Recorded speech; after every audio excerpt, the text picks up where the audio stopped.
3 ఏళ్లు దాటిన ప్రతి పిల్లలకు రోజు ఇంట్లో ఈ పనులు ఖచ్చితంగా చేయాలి, లేదంటే వాళ్ళ డెంటల్ హెల్త్ డేంజర్ లో పడుతుంది. Hi, this is doctor Gautami Gummadi, certified Invisalign orthodontist at Signature Smiles dental clinic, Lakshmipuram, Guntur. మీ పిల్లలకి వీలైనంత వరకు తీపి పదార్థాన్ని పెట్టకండి. According to American Association of Pediatric Dental Health ప్రకారంగా 3 నుంచి 5 ఏళ్ల వరకు కనుక మీరు మీ పిల్లలకి తీపి పదార్థాల నుంచి దూరంగా ఉంచారనుకోండి, వాళ్ళ డెంటల్ హెల్తే కాదు, వాళ్ళ బ్రెయిన్ హెల్త్ కూడా బెటర్ గా ఉంటుంది. మీ పిల్లల టూత్ పేస్ట్ లో తప్పకుండా ఫ్లోరైడ్ ఉండేటట్టు చూసుకోండి, ఎందుకంటే ఫ్లోరైడ్ అన్నది పంటి క్యావిటీస్ ని రాకుండా ఆపుతుంది. కాబట్టి మీ పిల్లలకి చిన్న వయసు నుంచే తిన్న ప్రతిసారి నోరు పుక్కిలించడం గనక నేర్పిస్తే తిన్న ఆహార పదార్థాలు పంటి మీద అతుక్కోకుండా ఉంటాయి అండ్ క్యావిటీస్ బారిన పడకుండా ఉంటారు. చాలా మంది పేరెంట్స్ పిల్లలకి తొందరగా అన్నం పెట్టేసేయాలని ఉగ్గు లాంటి లేకపోతే పేస్ట్ లాంటి ఫుడ్ ని ఎక్కువగా ప్రిఫర్ చేస్తూ ఉంటారు. కానీ అలా కాకుండా పిల్లలకి ఎప్పుడైతే మీరు హై ఫైబర్ ఫుడ్ అంటే క్యారెట్స్,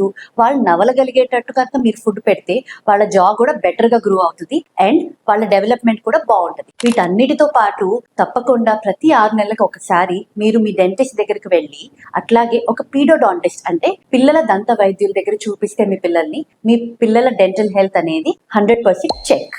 చిన్న పిల్లలు ఉన్న మీ ఫ్రెండ్స్ అండ్ ఫ్యామిలీ మెంబర్స్ కి ఈ వీడియో తప్పకుండా షేర్ చేయండి.